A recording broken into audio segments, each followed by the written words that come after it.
歡迎翻到嚟我哋嘅餓狼傳說啊！我係你個臥底啊！我係樹仔啊！今日我講先啊！你講先 OK 啊！你講先，即係唔使成日都係我啊嘛。係啊係啊，係咪啲會覺得悶噶嘛？係咯，啲會中意你噶啦而家。咁大鑊？係啊，你又可愛啦。吓你又知？咁嘔心嘅都講得出嚟，會嚇走啲觀眾，連我僅有嗰啲 fans 都嚇走埋。嗱，上次我哋講日本啦，啊，就係講口味食嘢係啦，跟住講到呢個漢堡扒，係啦，冇錯啦。咁如果大家有興趣咧，可以好肚餓聽翻上次嗰一輯啦。係啊。咁而家我哋今次咧都係講旅行嘅。咁我哋幾時食飯啊？唔係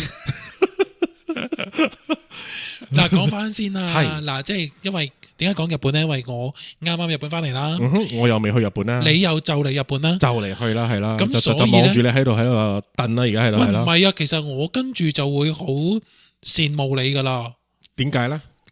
即係譬如我翻到嚟啦，咁我而家翻到嚟咧就不斷喺度 consume 緊我買嗰啲零食啊，嗰啲朱古力啊，嗰啲冇黐啊，之後就快爆倉啦。就嚟冇啦，咪爆咗冇晒啦就嚟。唔係你明白咧？日本買翻嚟嗰啲嘢咧，全部都擺唔得耐噶嘛。佢哋嗰啲通常嗰啲食物或者即係果品啦咁講啦，係啊，其實佢個有效期會比較短。佢唔係，但係調翻轉嚟講咧，佢嗰個其實叫賞味期限。係佢只不過係喂，你話好日式啊你，好和風嘅賞味期限喂，咁佢係咁寫噶嘛 ，best before 嘛，best ？Exactly，佢只不過過咗呢日子，唔係話會過期，係冇咁好食啫。係咯，即係最佳嘅食用嘅期。係啦，冇錯啦。係咪啊？我哋即係第一日文講完，咪日本字講完出嚟咧，特別啲㗎。咁嗰4個係漢字嚟，嗰叫咩字話可以講一次？賞味期限。係咯，你賞味期限咧，嗰個 label 擺落去咧，嗰嚿嘢咪貴啲咯，賣得。喂，因為通常嗰啲佢四個字，即係有4個字嗰啲，我有啲幾中意嘅咩？即係幾個啲日本成語咧。係點啊？咩鏡花水月啊？哦，一生懸命啊，嗰幾個我都幾中意嘅。唔止㗎嗱，例如豚肉啊，你講豚肉係好聽過豬肉㗎嘛？豚肉呢個你覺唔覺得啊哦，豬肉係咪先？豬扒係，即係你話食我哋食豚肉啊，覺得貴啲㗎嘛啲嘢。即係豬肉就比較粗魯啲，豚肉比較卡哇伊啲。我唔知點解會咁樣㗎。譬如話你任何嘢都係㗎，用咗日本字啦，就兩回事㗎啦。譬如雞翼叫咩啊？手語先係咯，你手語先咪貴2蚊咯。舶來品啦，我哋所謂即係舶來品定舶來品，我唔記得佢字點讀啦。即係對於我哋嚟講係一種高級啲嘅嘢，你咁講過，其實佢一個個都樣嘢嚟。係啊，其實個感覺嘅就 marketing 嚟㗎。但係人好衰噶嘛，你揾人覺得啊雞翼本地嘢，手語先來佬嘢，係咯我中意啲啊嘛。日係咁樣咯。唉，真係會衰，成啲錢俾人呃鬼咗啫。啊嗱，咁我哋咧想講講我哋兩個咧啊哈，嗰個對旅行嘅眼光啊。旅行嘅時候，其實我同你咧係有大家都會 enjoy，但係我哋有兩個唔同嘅切入點係啊。我真係覺得係咁樣樣。不如我哋講下可以啊，你講先啦咁就旅行的哲學。今日吓咁大鑊，都哲學嚟㗎啦，我覺得你唔覺得係咩？唔係我覺得我哋講哲學會俾人打，唔緊要，講咗先咯。如果真係有人打，即係好多人聽咯。好嘅，喂，有 feedback 好過冇 feedback，各位記住打佢先啦。搏打啦。嗱，我咧去旅行咧，去旅行之前咧，我做咗好多功課嘅喎。因為咧，我唔想個旅行好嘥。OK，咁你嗰個嘥嘅定義係乜嘢咧？我想講個 example 先啦，可以，好唔好啊？有一次咧，我就去阿姆斯特丹。咁點解去阿姆斯特丹？其實我係唔係對嗰個國家咧特別有感情嘅，但係我選擇去嘅原因係因為機票平。好現實嘅一個理由。同埋淡季機票唔止機票平啦，同埋喂嗰度有4星級酒店好平喎，咁樣即係平上加平。係啦。咁我哋就不如唔好啦，book 1個禮拜就去啦咁樣。但係完全唔知道究竟荷蘭有咩睇。Pause 一陣，唔好意思，係我哋。sorry，我哋即係我同我太太啦。OK，講清楚啊嘛。我話點解我冇俾人請過去嘅？我哋係啦，嗰個地好顯然唔係我啦。我唔係同我弟去啊，我弟唔係我太太。講清楚啲先。咁但係去之前咧，我就驚，其實我去做乜嘢咧？咁你準備做乜嘢咧？知，咁所以就不斷咧就上網去揾資料啦。OK，去 prepare 啦。咁有2笪地方咧，原來一定要去嘅。其實原來3笪。咁啊，譬如風車啦，係咪？啊，咁啊，有一個 museum 咧叫做梵高 museum。咁你原本第3樣係乜嘢咧？第3樣叫 Anne Frank Museum。Anne Frank 咧，遲啲再講。點解冇雪糕嘅？有雪糕？荷蘭啲乳製品好正㗎。哦，係，深尾就知啦。啊深尾就知啦。但係第一check 嘅時候話一定要去嘅地方咧就係呢幾樣啦。 OK 咁樣梵高死啦，究竟我幾中意梵高咧？究竟佢係咩人咧？即係其實我知佢係一個藝術家啦。係我對佢嘅了解咧就得幾樣嘅啫。一就係 Starry Starry Night 啊 OK， 佢啲藝術品，佢嗰幅星空之夜係啦，油畫啦，油畫。另外就係佢自己切咗隻耳仔啦。咁大鑊？係啊，即係佢有少少，即係最後有啲精神病嘅。唔係咁呢樣嘢我都知。咁嗰陣時聽阿黃子華都講過啦。梵高白金卡，我記得嗰個笑話。我唔知，我唔記得。喂，你成日講子華嘅。阿子華嗰個偶像嚟噶嘛？幾乎每集都涉獵到佢嘅。喂，咁你講嗰啲嘢有佢講過啊嘛？切耳仔都係佢講俾我聽噶啦。咁其實唔知噶啦啲嘢，跟住咁我開始覺得，其實入去嗰個museum咧唔係平嘅，即係都要一個價錢啦，買飛啦，即係成程機票平，酒店平，最貴嗰度啦。都唔係最貴，但係你即係其實我哋呢啲咁嘅小市民咧，星斗市民咧，係樣樣嘢咧都係會計住咁樣啦。精打細算。嗱，你唔會啦，我會 OK。喂，大佬，你臥底嚟噶嘛？你可能有 sponsor，我唔知你啦，係咪先？你咁講，好大誤會啊！咁唔知道唔識咧，就會去做好多 research 啊。咁我發覺咧，好彩我做 research。如果唔係咧，我去到可能真係望到嗰幅畫，哦，係咯，就係咁咯，跟住繼續行咯，可能半個鐘頭出咗嚟。但係我嗰次咧，因為做咗呢個 preparation 咧，我諗我係朝頭早10點鐘去，晏晝3點先出翻嚟。咁你 lunch 邊度食啊？喺裏頭食，因為裏頭咧佢都明知嚟嘅，因為咧其實嗰度有5層樓啊。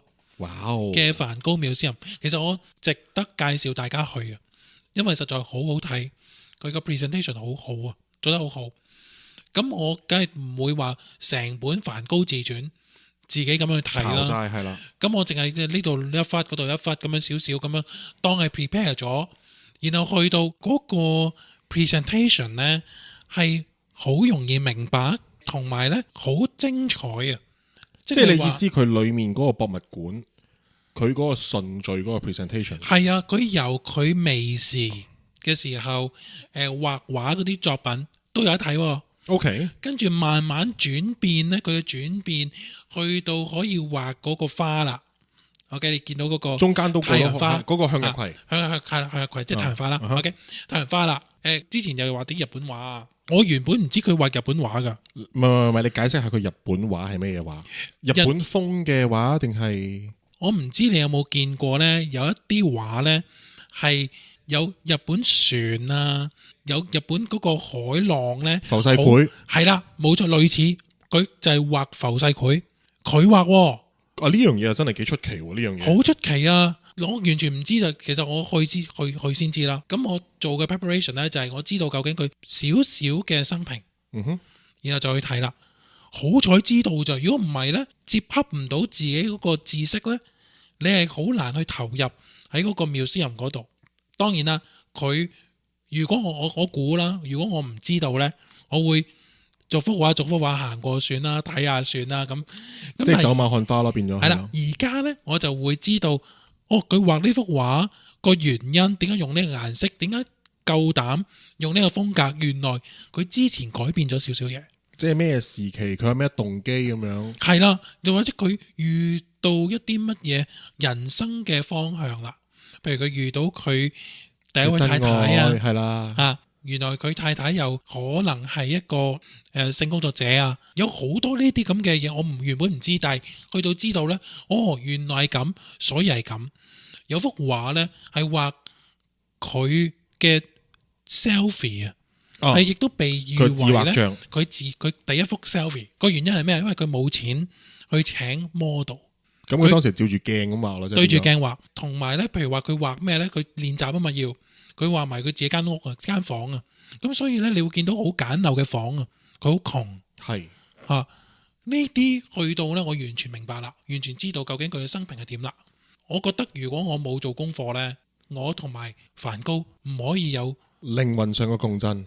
哇！你講得咧，即係有少少肉麻，但係咧又好似啱喎。係觸電啊，觸電有個咁嘅感覺。譬如我見到震緊，係，但係我唔想用共振啊，因為有少少唔出得界啊個震。靈魂上嘅觸電係啦，有少少觸電嘅感覺，你覺得點呢？嗱，對於我嚟講咧，係，我覺得旅遊對於即係我啲咁嘅人，其實最緊要係一種意想不到嘅不期而遇。你可唔可以用廣東話講多一次啊？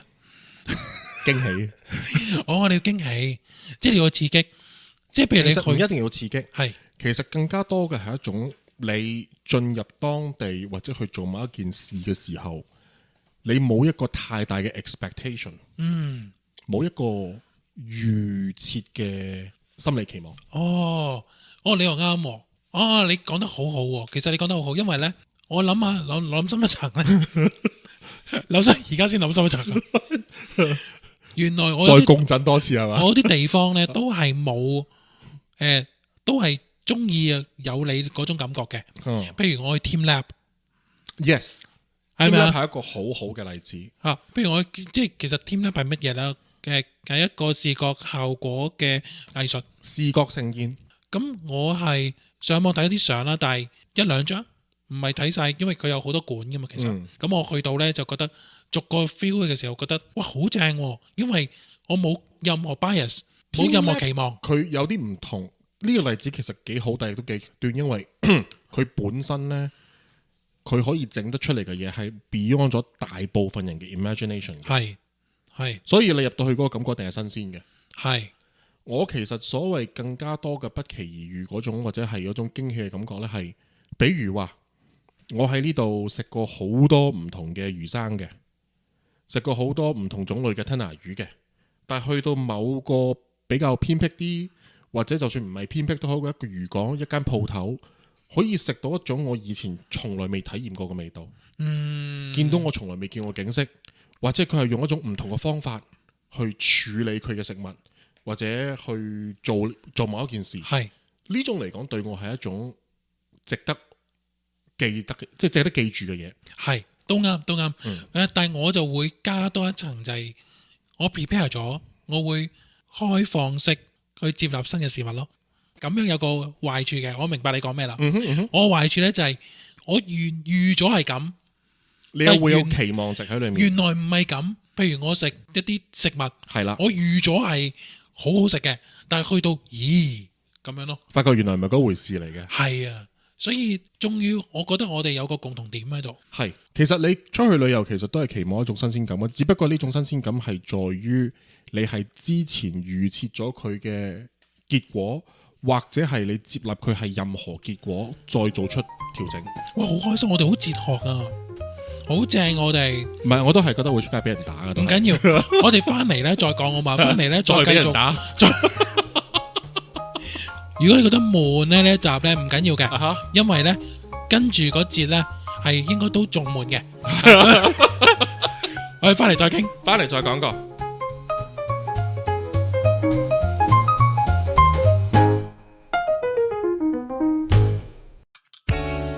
餓狼資訊中心 Orlong Resource Centre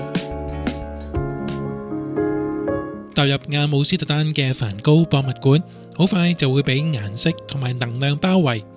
呢度收藏住最大量嘅梵高真跡，由向日葵嘅熱情到杏花嘅舒服，再加上佢大量嘅手稿同書信，每一頁都係佢人生嘅轉捩點。多媒體展區更加會帶你走入去佢腦海嘅世界，感受到佢創作時嘅衝擊同埋執着。遊覽一圈大概可以預留2個小時，好好沉浸喺佢嘅故事同作品之中。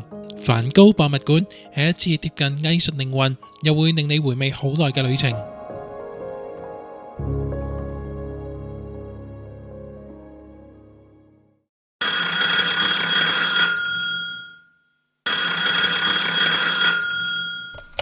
你好，你已被接駁到餓狼傳說嘅留言信箱，請你 like、subscribe 同埋 share 俾啲 friend 之後，先再打過嚟啦。感恩節一到，北美嘅餐桌上邊一定會有一隻嘅火雞。點解嘅？因為幾百年前，一班由英國移居北美嘅基督徒喺收成咗之後，同一班原住民一齊開 party。咁多人就梗係要揀啲大件又容易分嘅食物啦。嗰陣時喺北美嘅森林入邊，火雞係多到行2步就見得到，仲要又肥又大，一烤就夠晒一家人一齊食。於是火雞就好自然成為咗主角。直到今日，北美嘅人喺感恩節嘅當日，仲會一次過食咗差唔多4600萬隻火雞。對火雞嚟講，呢一日應該係全年最想請假嘅日子。不過對於人類嚟講，火雞就係代表團聚、豐收同埋感恩。上台之前仲要提醒大家，喺忙住食之前，唔好忘記講返句多謝啊！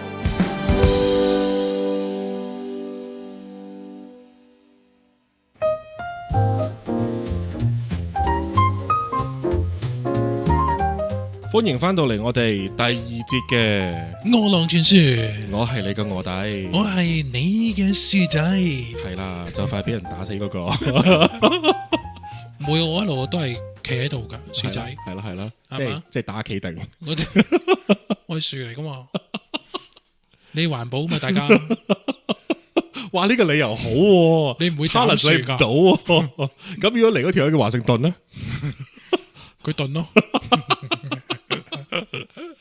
難 get 真係，唉，點啊？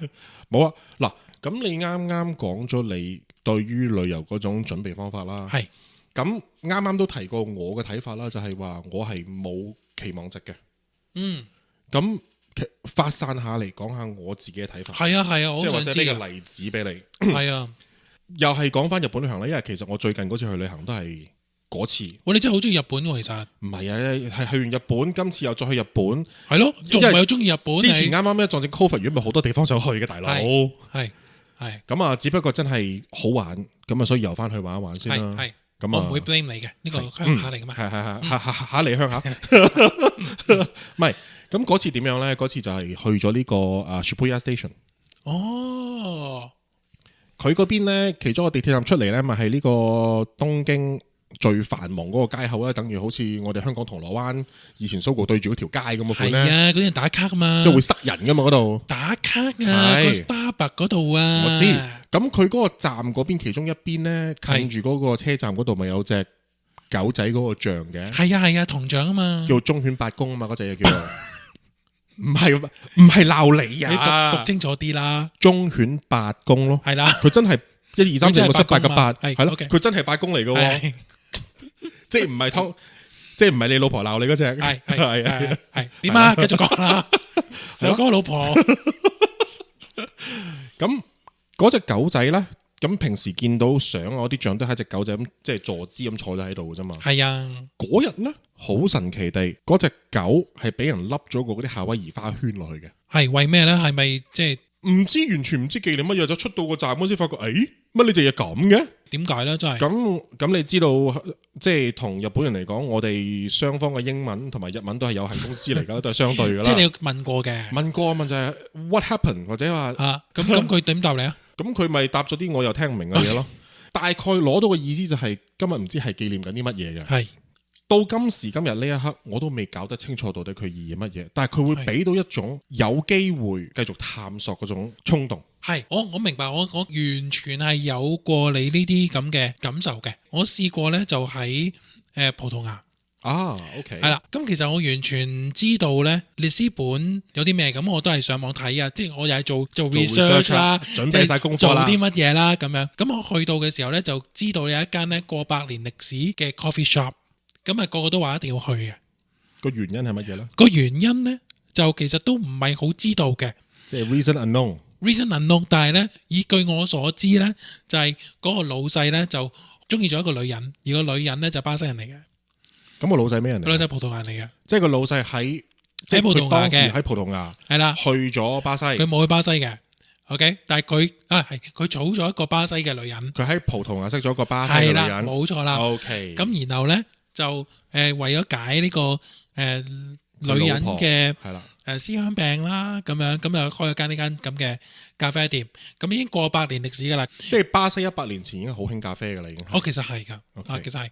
我去到咧就問個侍應啦，我話究竟呢一間餐廳啊，有乜嘢係過100年啊？我想知啊嘛，我嚟呢度做乜嘢啊嘛？即係飲杯咖啡問我咯。咖啡 OK 好飲嘅。OK， 唔係差嘅，但係我唔需要一定要嚟呢度飲杯咖啡咯。但係我想知點解個個人都要嚟咯？即係杯咖啡俾唔到嗰種100年嘅沉澱嘅感覺俾你。我俾唔到噶，俾唔到。咁我就問啦，其實佢個侍應點會知啫？佢打工嘅啫嘛，係咪先？但係咧，俾我發現到一樣嘢。你發現到啲咩咧？喺我坐喺嗰個餐廳嘅後面咧，就有一個飾櫃。呢個飾櫃咧就擺咗一本詩歌啊，即係咩詩歌咧？即係嗰個叫做 poem 啊，即係詩集。Sorry， 詩集。成個櫃淨係放一本詩集，唔係，係好多本詩集。一套詩集，唔係一套，係有一本詩集，但係咧有翻譯咗30幾種語言。咁神奇？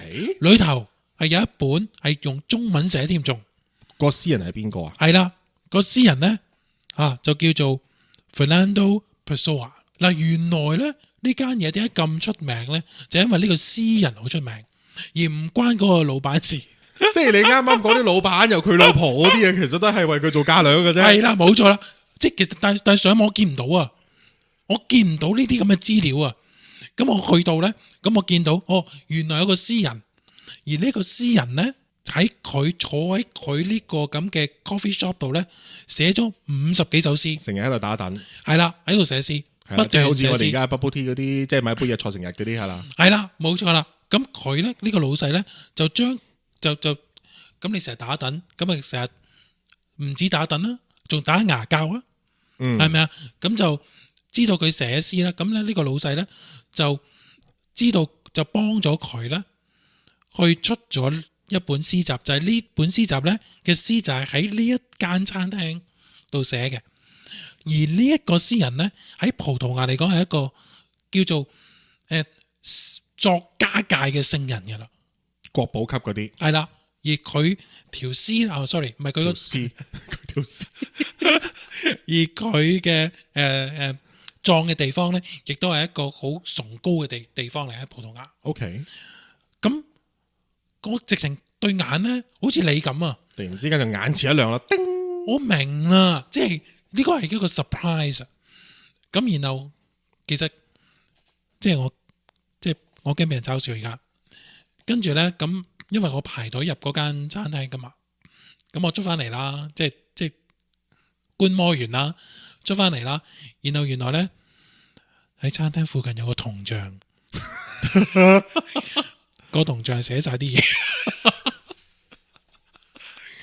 係唔睇啊！嗰個銅像係個詩人嘅，就係個詩人，而個詩人咧，個銅像咧就係個詩人坐喺度，係有張凳，有個有張台，有杯咖啡，跟住寫緊詩，係啦。咁隔籬有張吉凳嘅，咁我梗係走上去影張相啦。佢寫我嘅嗱，咁所以我覺得咧，每個人去旅行咧都有佢自己嘅 way 啦。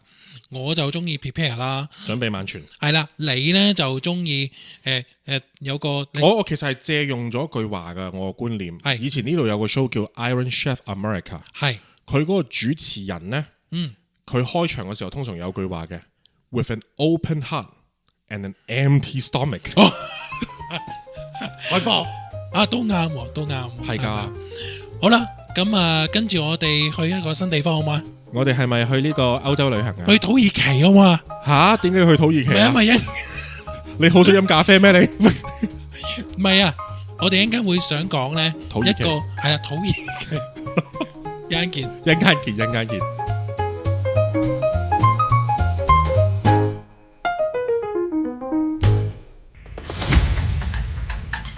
餓狼資訊中心 Along Resource Centre 喺涉谷嘅車站外面，有一位永遠都唔會同你講嘢，但聽到你心聲嘅小英雄——忠犬八公。八公本來係一隻好普通嘅秋田犬，但佢最叻就係記住主人返嚟屋企嘅時間。每日送咗主人返工之後，佢都會乖乖咁坐喺車站門口等，就算主人離開咗世界，八公都冇離開過自己嘅位置。風雨不改，一等就等足10年。所以日本人為咗佢樹立咗一個銅像，唔單止係紀念一隻狗，而係紀念一份純粹到不得了嘅愛。而家你走到忠犬八公像嘅前面，會覺得佢好似係一個等緊主人嘅小朋友，靜靜咁望住你。如果你去到東京，記住去探一探佢，同佢影一張相，令呢份最簡單嘅忠誠溫暖你一下。想聽足本節目，即刻去 YouTube 或者 Spotify 搜尋《餓狼傳說》。記住啊，狼係女郎嘅狼，全係全部嘅全啊！講起葡萄牙文學 Fernando Pessoa 係一個你越讀越覺得佢神級嘅人物。佢並唔只係一位詩人，而係好多位詩人，因為佢創作咗超過70個分身，每個都有自己嘅風格、性格，甚至生日。佢寫嘅詩有時哲學，有時憂鬱，有時好似同自己嗌交咁。最出名嘅不安之書，讀落好似喺佢腦海入邊散步，偶爾仲會迷路。喺里斯本街頭，你會見到佢嘅雕像坐喺咖啡館門口，樣子好淡定，好似想同你講人生好複雜，不如坐低嘆杯咖啡先啦。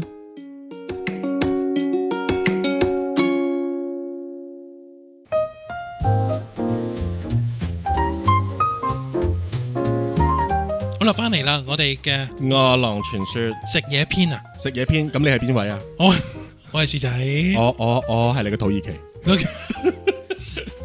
點解卧底？我知道你係卧底，但係你要扮土耳其啦，係有啲困惑都得。你又知？係啦，我係想講 turkey 啊，即係咧火雞。火雞係點解講火雞咧？因為咧就嚟就感恩節啦，美國嘅美國感恩節，其實我哋感恩咗噶啦，我哋已經我哋即係加拿大感恩咗啦。係啦，即係我哋感恩通常早少少啦。咁呢個火雞咧，唔係淨係感恩節噶嘛？係，因為其實加拿大咧喺好多節日咧都會食火雞嘅，即係連拖一隻你都未夠。唔夠嘅，係啦，因為咧其實好慘啊，火雞殺手啊！唔係，其實因為佢大隻啦、易分啦，同埋咧有隻雞喺張台度咧，影相都靚啲啦。係主要係嗰個，即係我覺得你一隻火雞原隻咁抬上嚟咧，最主要係個視覺嘅震撼效果咯。係嘛？咁樣咁嗱，我就識得即係比較簡單版嘅火雞。唔係，你講呢個之前，我要講翻樣嘢先。你介紹火雞嘅原因，你要俾個原因俾我，因為嗱，我相信大部分嘅兄弟姊妹們嚟到加拿大之後，都嘗試過整火雞呢回事。無論你淨係買隻火雞俾翻屋企，係定係買嚿定成隻火雞抬翻去，係。我相信10個有7個人嘅結論都係話呢隻嘢真係好鬼死難食，柴啊，係咯，係咪啊？蔗渣咯，我成日都話蔗渣柴乾晒嘅，咁樣咯。除咗蔗渣之外，佢都有好多問題噶。不過係咯，點解你會想去介紹火雞嘅咧？因為咧，我覺得難整啊，難整得好食，啱。同埋，如果佢係唔好食嘅，點解咁多人食咧？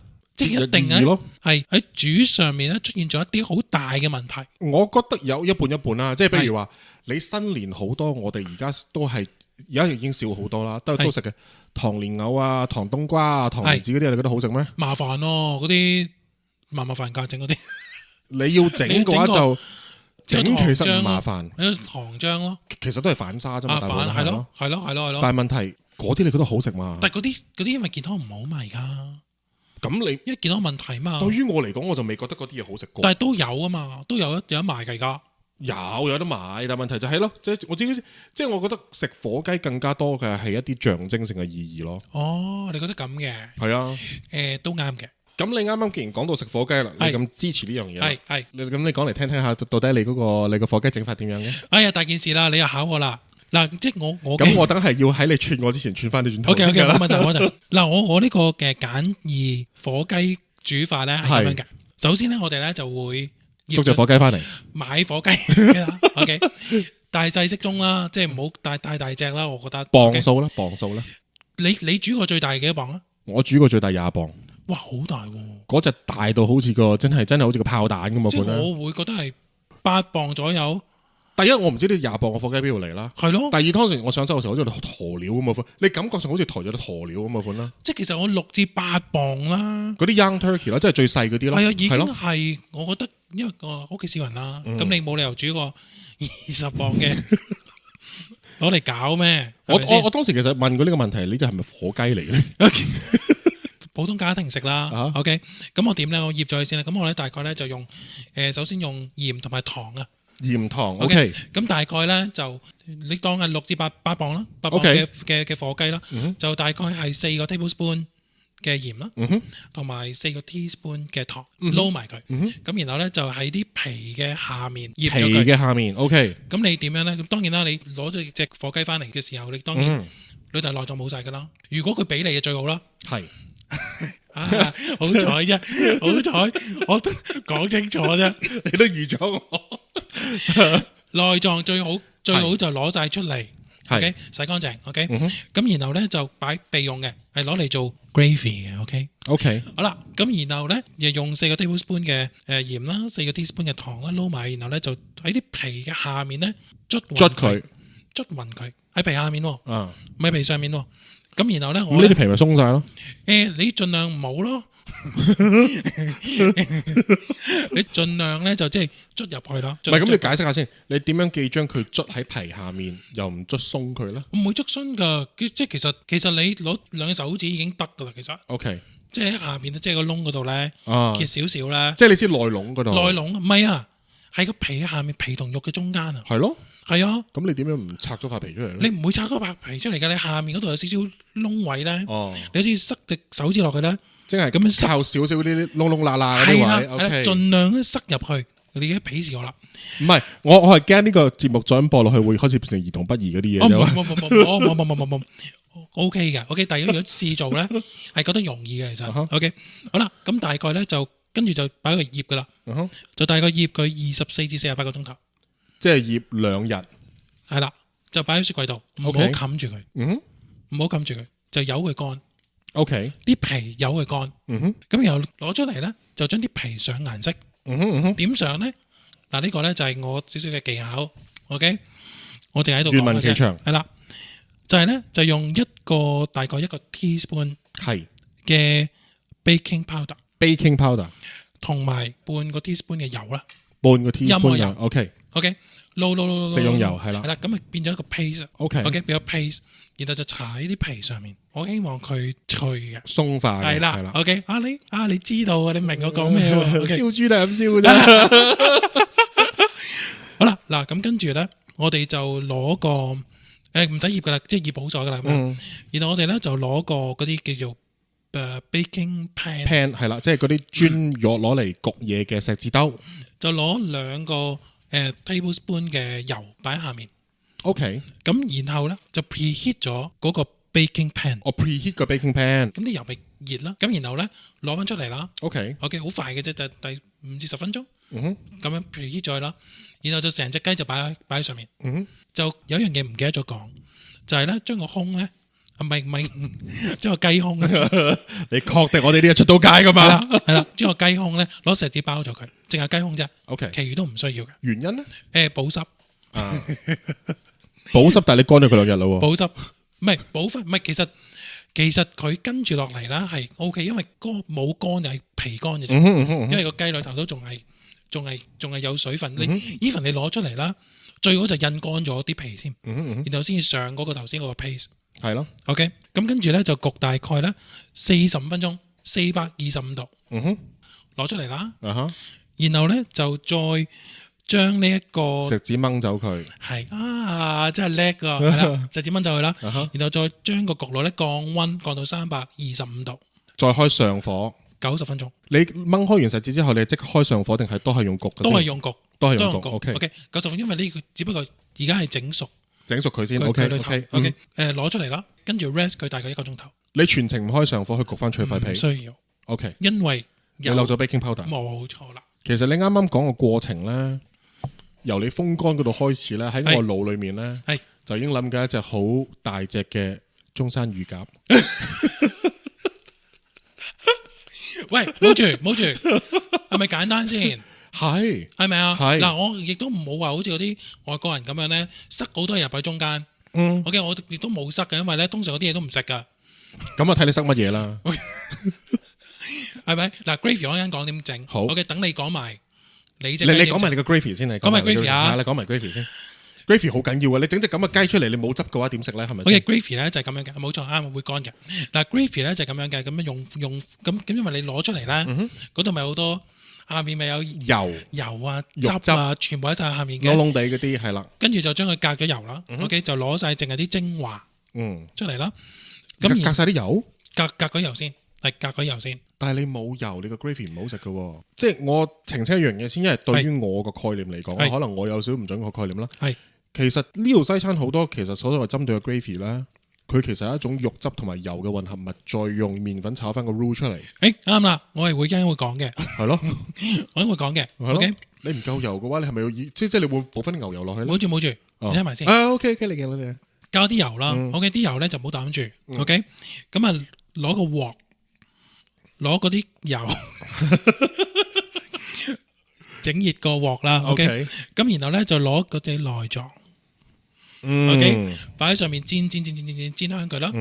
咁跟住咧就煎到你覺得夠乾身啦，出晒味啦。係啦，咁啊攞走佢啦，然後就落 onion 即係洋葱啦，celery 西芹嗰啲咁嘅嘢 ，parsley 啊，你中意即係落唔同嘅香草啦，咁擺落去炒啦，跟住咧就落翻嗰啲 gravy 啲油同埋啲肉汁啦，落翻落去啦。漏一樣嘢就係漏咗 flour。係啦。咁我哋咧就即係你炒嗰啲 onion 啊、carrot 嘅時候咧，就擺喺 flour 嗰度。到最後擺一羹。嗱呢樣我插一句啦。係炒到呢個 roux 嘅時候咧，其實大家可能都喺屋企整過呢個 roux 嘅。係。我會建議你無論係有材料或者冇材料喺裡面嘅情況之下炒 roux 嘅時候咧，盡量將個爐降翻個低溫。你知啲麵粉炒燶咗嘅話咧，佢就出唔到嗰個。即係嗰個芡嗰種感覺出嚟㗎啦，係一定要低溫。你個概念係將嗰啲麵粉炒到好似一嚿嚿嗰啲，好似嗰啲牛奶糖咁嘅款。係啊，又即係搣得開好似年糕咁嘅款嗰啲狀態啦。係呢個時候你再撞油同埋湯落去嘅話咧，佢可以出到個好靚嘅 gravy 俾你啦。冇錯啦，因為係啦，我頭先應該講一講嗰個轉低溫嘅，轉低溫。咁你落咗個 flour 啦，然後再落埋嗰啲即係嗰啲汁啦，其他配料啦，係啦，再加少調味嗰啲啊。但係我想講咧就係。我唔會用晒所有嘅油嘅，OK， 即係我驚太肥，OK， 咁我通常咧就即係自己去印啦，你又自己去印啦。如果你覺得我要好肥美嘅，即係我要食落去豐腴少少嘅，係啦，咁你落晒去咯 ，OK， 咁但係即係我會留翻，唔會用晒所有嘅油落去嘅。咁你剩翻啲落嚟做咩啊？唔好理我啦。咁呢個就係我個gravy 嘅整法啦。好傳統，係咪傳統啊？好好味係啊！咁呢個就係我識嘅咯。咁我要求你啦。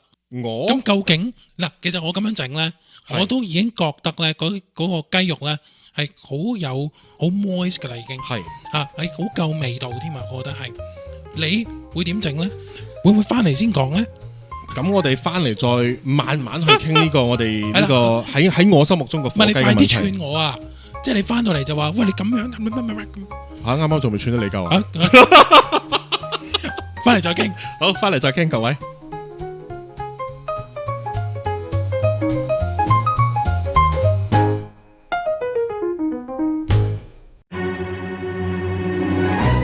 Once upon a time， 小紅帽阿婆變餓狼，餓狼資訊中心 All Long Resource Centre。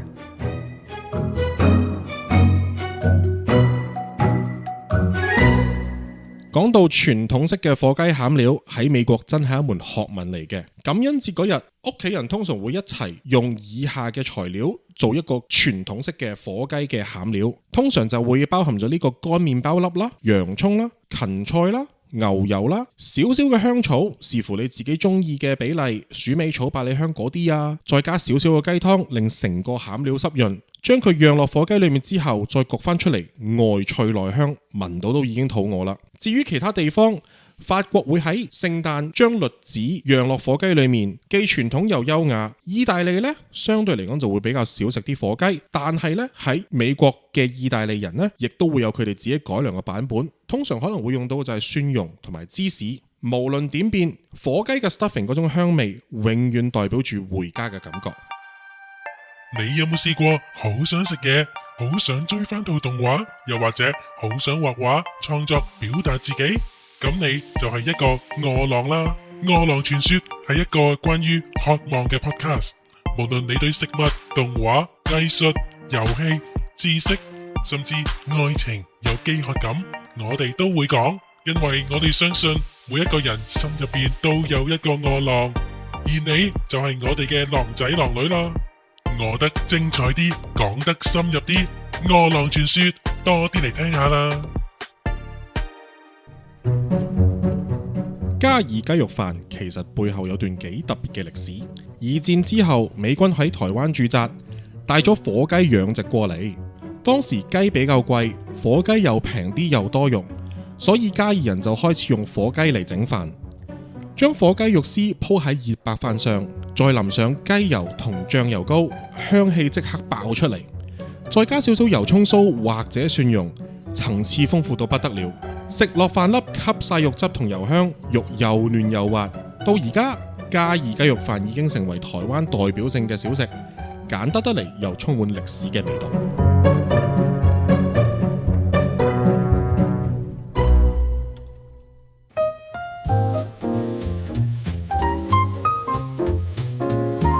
翻到嚟我哋第4節嘅餓狼傳說，火雞傳說。唔係，其實火雞係可以好好食嘅。係咯，我覺得唔好成日咧，我哋 sell 咧話咧火雞好柴啦，好咩啦。其實我覺得係好食嘅。唔係，我覺得火雞你話好柴嗰種咧，係針對於傳統性嘅火雞，即係好似你啱啱講咧，你成隻擘翻嚟第一次燒嘅時候，你一定唔好食噶。因為你咁大嚿肉，唔好話淨係火雞啊，你咁大嚿肉買翻嚟，你要掌控到佢嗰種應該煮到咩火啊，係應該煮到咩程度啊，係用乜嘢配料啊，係都係一種考驗嚟嘅。係啊，所以第一次如果失敗唔緊要，係啊，繼續努力，繼續全家一齊努力嗰啲，你買一隻翻嚟食晒佢先，或者俾隔離鄰舍。唔係，咁通常你無論一隻火雞整得好唔好食，第二日通常都有辦法嘅，即係煲粥嗰啲啊，煲粥又好，整呢個三文治又好啦。唔好咁灰住，不如你講我哋點整先好唔好啊？唔係，嗱，我首先講過我覺得好食嘅火雞啦。係人生中我撞過有幾種火雞係我覺得好食嘅。係願聞其詳。第一樣就係喺 Carnival 嗰啲啦，係即係嘉年華嗰啲啦，smoked turkey leg。哦，即係迪士火雞尼髀。你有冇去迪士尼啊？去過一次好耐之前。Florida 冇。嗰度咧專係食火雞髀噶，係好好食噶，係好食嘅。因為佢將一隻火雞嘅肉質本身比較鬆啦，係佢煙燻咗之後咧，佢俾咗一種好似火腿咁嘅口感俾佢嗰啲質感咧。係啊，佢食落去唔單止有種香味，有少少鹹味，佢仲有一種相對嚟講比較緊實嘅肉質感喺裏面。咁呢個係其中一樣啦。咁第二咧？第二樣咧就係 Texas Style Barbecue， 即係嗰啲德州燒烤嗰啲火雞啦，唔係間間好食嘅，即係酸酸甜甜。我哋呢度咧當時 Covid 嘅時候有間嘢，咪因為有啲爭議，所以刪咗咧。嗰間叫係啊，叫喺 Ellington 噶嘛，喺 Ellington 特狗窩等嗰邊啊嘛，好似叫 Smokes 啊嘛，叫做係佢話即係口罩問題。係啦。但係當時呢間嘢嗰個火雞嗰個佢哋做嗰個 barbecue 火雞胸肉咧係做得好食嘅。我冇食過。咁佢哋嗰個火雞點解好食咧？佢哋講究係一個叫 brining 嘅過程，濕浸嘅過程。係你喺一塊好柴嘅肉，你要點樣將佢燒得好食？你就係要其中一個方法就係要佢吸飽水先。佢呢個火雞其實整雞翼都係咁咯。係啊。係咪？你都係浸滿浸飽，係啦，鹽水或者你喺鹽水嘅前提之下，你再加少少香料，係 coriander 即係茴香籽之類嗰啲咁嘅嘢咧，令佢將啲味索咗落去，再索飽水。係咁佢呢個燒製個過程之後咧，佢會將佢適量嘅水排翻出嚟，但係盡量喺呢塊肉嚟講保持到個最大限度嘅肉汁。冇錯，佢嗰塊火雞肉嗱，佢係用新鮮火雞肉燒噶啦，但係佢燒到出嚟嗰個效果，嗰塊火雞肉咧可以好食到好似，即係唔係話好食啦。嫩滑到好似你出面去街即係超級市場買，唔係買嗰啲 deli 嗰啲火雞咁滑。哦，哇 ，OK， 係啊，我初時以為我食緊嗰塊 deli 嚟㗎。即係所謂 deli 就係話你去超級市場，即係好似火腿咁嘛，火腿咁嘛，係啦，就 pack 好咗嗰啲啦。係啦。咁第三個食到火雞係好食呢？呢樣嘢可能會大家有啲意想不到。係，我相信有啲聽眾可能會聽過呢樣嘢嘅火雞飯，係即係火雞配飯。唔係咁簡單。呢個火雞飯其實我針對緊一個火雞飯嘅全名叫做嘉義雞肉飯。嘉義係個人嚟嘅喎。嘉義係一個地方嚟嘅，哦，台灣嘅地方。喺台灣啊。OK。你係咪想透露少少呢啲嘢？你老婆唔聽得嗰啲俾我聽咧？係咪當年有一個叫嘉義？喂，你電視台都有嘉義啦，真係你唔好咁樣扇我，咁樣扇我嘅你。嘉義雞肉飯係咁啊！呢個係我一個台灣嘅 friend 介紹你點樣嘅，介紹過俾我聽嘅。因為我好耐之前聽過嘉義雞肉飯呢個名，係，但係咧正宗嘅嘉義雞肉飯咧係應該用火雞肉嘅。咁點整啊？嗱，佢哋就通常嗰個概念就係，其實嘉義雞肉飯咧係一個用火雞，用一種好似啱啱所講過 brining 嗰個過程，佢哋都需要經過浸水嘅。浸完水之後咧，用我哋好普通攞嚟煮肉嘅辟味嘅嘢，薑啊、葱啊、蒜啊嗰啲咁嘅，即係視乎你中意嘅比例，通常薑葱就 O K 噶啦，可能加粒八角落去啊，就將嗰塊雞肉煮咗先。你無論係雞胸又好，雞髀又好，成隻雞嘅都唔會成隻雞煮，佢係火雞一部分，可能就買隻火雞髀翻嚟啊，或者淨係買塊火雞胸翻嚟啊，跟住煮完之後呢，煮嘅過程唔需要太耐，可能煮大概20分鐘、15分鐘、20分鐘左右，跟住呢，熄火冚蓋焗佢，出到嚟嘅話呢，就係一塊即係所謂水煮雞肉啦，跟住將佢拆絲，手撕，係啦，有啲同手撕雞唔同，因為佢未必會跟皮嘅，雖然佢嘅皮有另外用處。咁你買翻嚟嗰隻火雞，無論係髀又好，胸又好啦，你拆咗塊皮出嚟之後，你塊皮係同一齊煮嘅，煮完之後你拆咗出嚟先，跟住呢個時候塊雞肉呢，就拆絲，拆成雞絲，就將呢個雞絲就放埋一邊先，佢已經有味嘅，因為你啱啱煮嘅時候會有鹽啊嗰啲嘢。係，咁呢個時候呢，你就攞調味料煮個醬汁出嚟，醬汁分兩步，一個要嗰個葱油酥，係葱油酥煮嘅時候呢，將個雞皮放埋一齊，攞雞皮油嘅味道。哦，另外一個呢，就係煮嗰個佢嗰個飯嗰個汁啦，係裏面通常會有少少，你啱啱煮好啲葱酥油啊，可以放少少落去啦。通常都係少少鹽啊、糖啊、豉油啊、醬油膏啊、味淋啊，調整個汁。具體比例每個人做個做法都唔同，係，但係佢個味道呢，係會有一種，即係你可以大概聯想到你又有紅葱頭整出嚟嘅葱酥油，有啲雞皮油嘅味道，即係有啲雞油。直情係台式咯，即係我而家諗緊嘅台式雞飯。係啊，好似好食咁。呢個係對於我嚟講係一個比較耳目一新嘅嘢，因為對於我嚟講，我覺得好驚奇就係話，竟然喺台灣嘅料理之中會用到一種火雞咁少，即係你講句難聽啲，你喺亞洲你幾可見到隻火雞？係咯，你專門有樣嘢係要一定要講到明，正宗嘅係要用火雞做先好。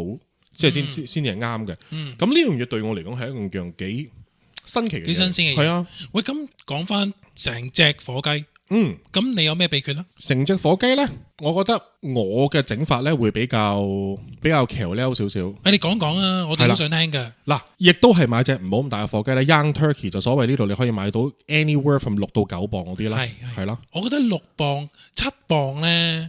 最終太大你食唔晒，係啊，唔係同埋因為我啱啱跟住落嚟呢個 recipe 咧，你如果買隻太大嘅翻去咧，會食死人嘅。你繼續講。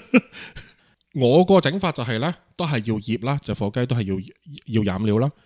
我吸收咗其中一個方法就係話，你需要去 brine 呢隻 turkey，你需要用以水醃嘅方法。浸泡嚟醃佢呢種方法嚟醃咗先，即係成隻雞擺咗落水度。係啦，咁呢個時候咁啊，水擺乜嘢？水裏面咧就擺幾樣嘢嘅，適量嘅鹽啦。咁何謂適量咧？多我諗要，即係你譬如成個煲擺落去啦。咁你個煲係裝唔落嘅，你買個桶啦。OK， 如果唔係，如果屋企人唔介意，如果用浴缸都 OK 嘅，不過可能幾日冇得沖涼咯。唔係，我諗你都要都幾多鹽，又唔需要太多。你比如話一個20升嗰啲，即係個紅膠桶咧，或者你買到個乜嘢桶都好啦，係啦。你20升嘅桶，你基本上可以落到大概10升嘅水就可以浸過隻雞噶啦。因為你隻雞落埋去之後，其實成個桶都係就快滿噶啦嘛。係咁呢個時候呢，你就需要落大概半斤嘅鹽。半斤啊！你又講升又講斤啊！你可唔可以講啲1 gram 幾多 gram 啊500啦，半公斤係啦係啦，500 gram 嘅鹽頂晒籠噶啦。係呢個就係你之所以有夠水又夠鹽嘅情況之下，因為你要將啲鹽味慢慢逼落去。係，但係你鹽分太高，又會反而將佢細胞裡面啲水扯翻出嚟。係啦，會乾啦。係啦，會乾啦。咁呢個時候你就等佢浸。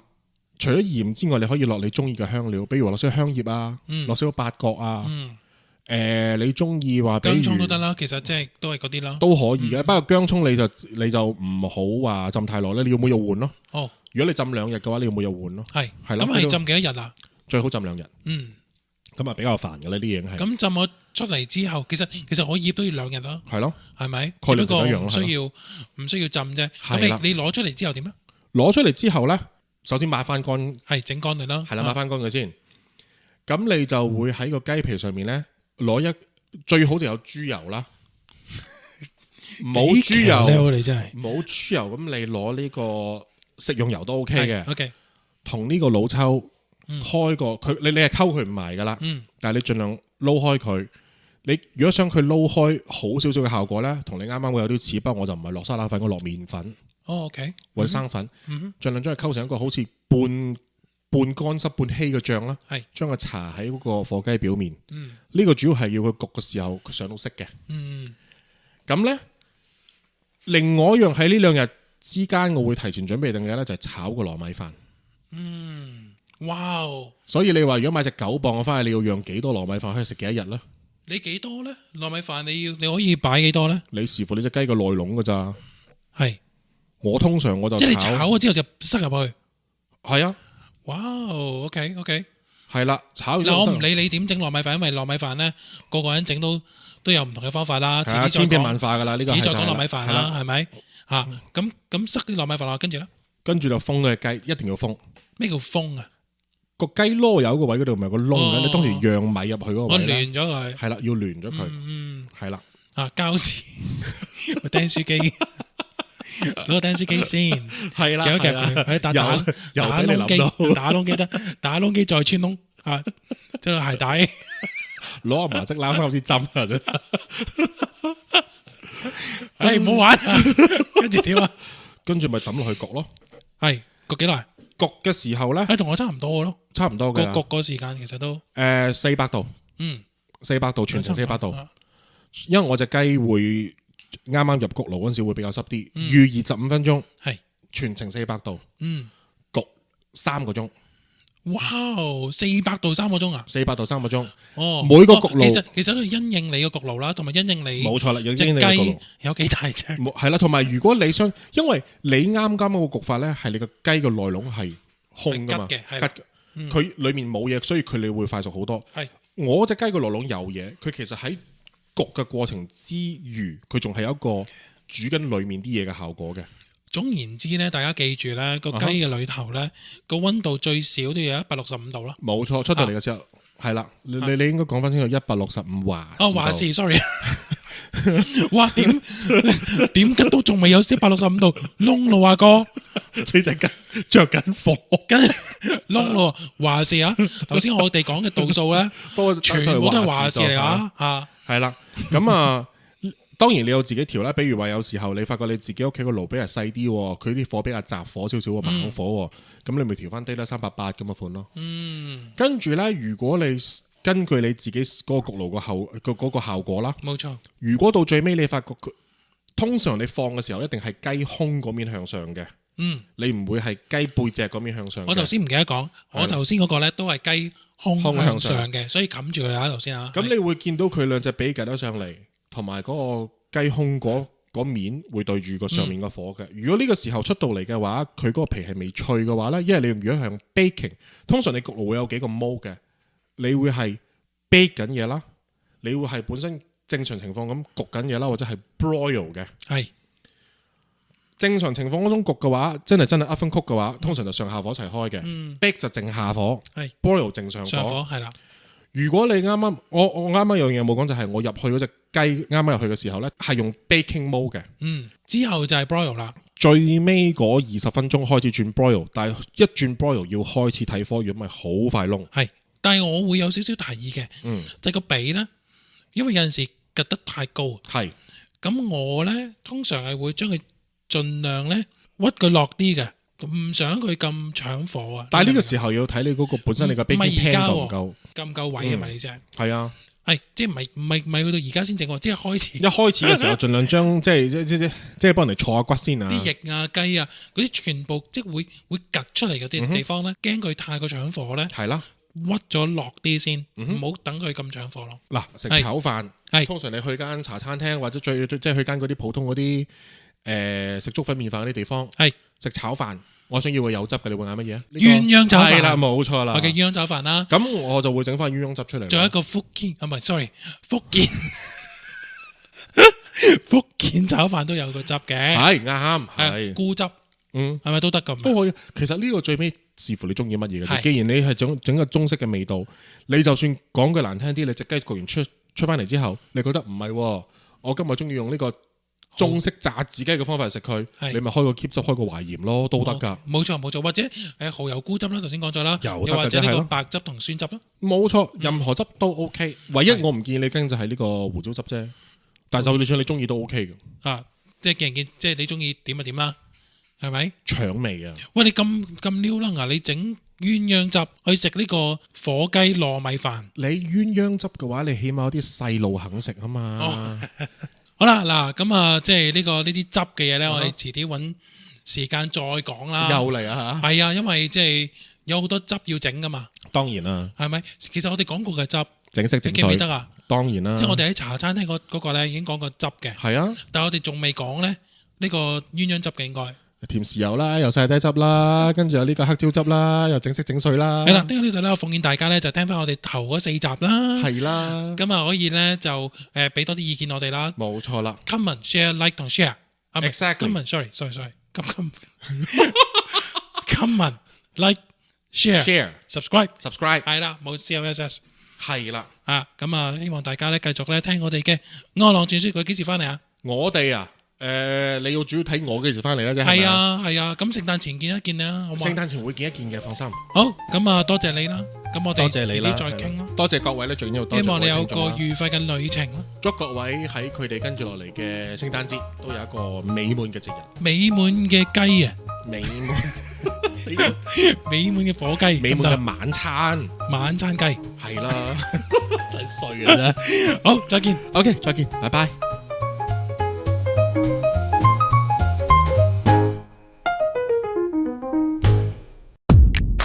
想聽足本節目，即刻去 YouTube 或者 Spotify 搜尋《餓狼傳說》。記住啊，狼係女郎嘅狼，傳係全部嘅傳啊！